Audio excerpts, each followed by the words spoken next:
एउटा यस्तो भेटघाट जसले नेपालको राजनीतिमा ठूलै तरङ्ग ल्याइदियो। आखिर के थियो त्यो भेटमा र यसले भविष्यको लागि कस्तो संकेत गर्छ? आउनुहोस् आज हामी यही विषयमा अलि गहिरिएर कुरा गरौं। रवि लामिछाने र बालेन शाह 7 घण्टा लामो बन्द कोठाभित्रको भेटघाट। अनि यो भेट सकिने बित्तिकै अहिले नेपालभरि एउटै प्रश्न गुन्जिरहेको छ। अबको प्रधानमन्त्री को होला त? रवि कि बालेन? हो, 1 घण्टा होइन, 2 घण्टा होइन, पुरै 7 घण्टा। यो कुनै सामान्य भेटघाट थिएन। लामो समयदेखि खासै बोलचाल नभएको अवस्थामा यति लामो भेट हुनुले नै देखाउँछ कि उनीहरूको छलफल कति गम्भीर र महत्त्वपूर्ण थियो। तर यो भेट किन यति धेरै महत्त्वपूर्ण भयो त? यो कुरा बुझ्नको लागि हामी अलिकति पछाडि फर्केर हेर्नुपर्ने हुन्छ त्यो राजनीतिक पृष्ठभूमि जसले रवि र बालेन जस्ता पात्रहरूलाई जन्मायो।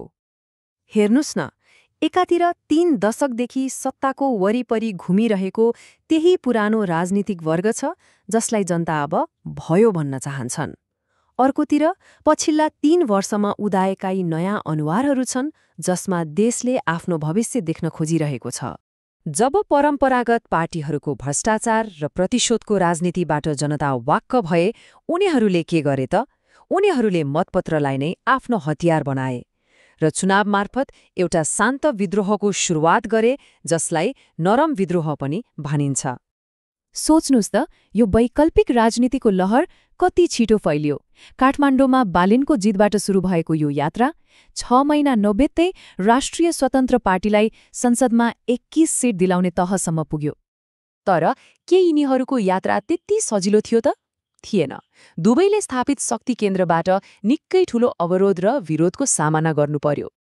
एकातिर बालेन शाहले काम गर्न खोज्दा संघीय सरकारबाट महिनौसम्म असहयोग र अवरोध झेल्नु पर्यो। अर्कोतिर रवि लामिछानेलाई राजनीतिक प्रतिशोध साध्न अनेकौं कानूनी मुद्दामा फसाइयो। यही साझा दुःख, यही साझा सङ्घर्षले नै त हो उनीहरूलाई नजिक ल्याएको। ल अब कुरा गरौं त्यही बहुप्रतीक्षित भेटको जसले झण्डै 22 महिनादेखिको संवादहीनतालाई तोडिदियो। कमल पोखरीको एउटा स्टुडियोमा भएको यो भेट 7 घण्टासम्म चलेको थियो। सबैभन्दा रोचक कुरा के थियो भने सुरुको 5 घण्टा उनीहरूले एक्लै कुराकानी गरे र त्यसपछिको 2 घण्टा मात्रै अरूको उपस्थितिमा सामूहिक छलफल भयो। अनि यो भेटको तयारी पनि रातारात भएको होइन। 3 महिनादेखि यसको लागि समन्वय चलिरहेको थियो। यो भेटमा रवि र बालेन मात्रै थिएनन्। उनीहरूका राजनीतिक सहयोगी रासोपाबाट डीपी अर्याल र असीम शाह अनि बालेनका सल्लाहकार कुमारबेन पनि थिए।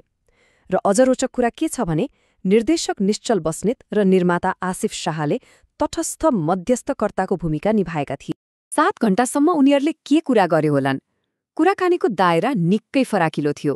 व्यक्तिगत जीवनका सङ्घर्ष र राजनीतिक प्रतिशोधका कुरादेखि लिएर जेनजी पुस्ताको आन्दोलन, बालेनमाथि भइरहेको डिजिटल अट्याक र देशको भविष्यको दिशासम्मका कुरा भए। तर एउटा कुरामा चाहिँ कुनै कन्फ्युजन नहोस् है, यो भेट तत्कालै कुनै पद बाँडफाँड गर्न वा पार्टी एकीकरण घोषणा गर्नका लागि थिएन। यसको मुख्य उद्देश्य त लामो समयदेखिको संवादहीनता तोडेर कुराकानीको ढोका खोल्नु थियो। त्यसो भए यो भेटघाटपछि अब के हुन्छ त? भेटपछि आएका आधिकारिक भनाइहरूले सहकार्यको एउटा नयाँ चरण सुरु भएको स्पष्ट सङ्केत गरेका छन्। भेटपछिको भावनालाई राजसपाका असीम शाहको यो भनाइले राम्रोसँग समेट्छ। यो देश बनाउन वैकल्पिक शक्तिहरू एकै ठाउँमा आउने सुरुवात हो। 2 जना देशलाई प्राथमिकतामा राखेर सँगै अगाडि बढ्नेछन्। त्यसो भए अबको बाटो के त?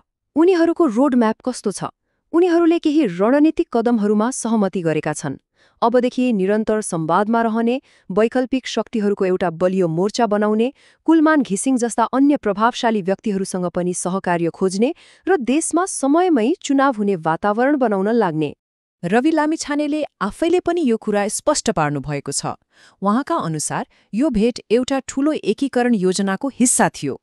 उहाँले भन्नुभयो, हामी संवाद मार्फत सबै वैकल्पिक शक्तिलाई एक ठाउँमा ल्याउने प्रक्रियामा छौं। यो त्यसै प्रयासको एउटा महत्त्वपूर्ण कडी हो। खैर, अन्त्यमा एउटा महत्त्वपूर्ण प्रश्न उठ्छ।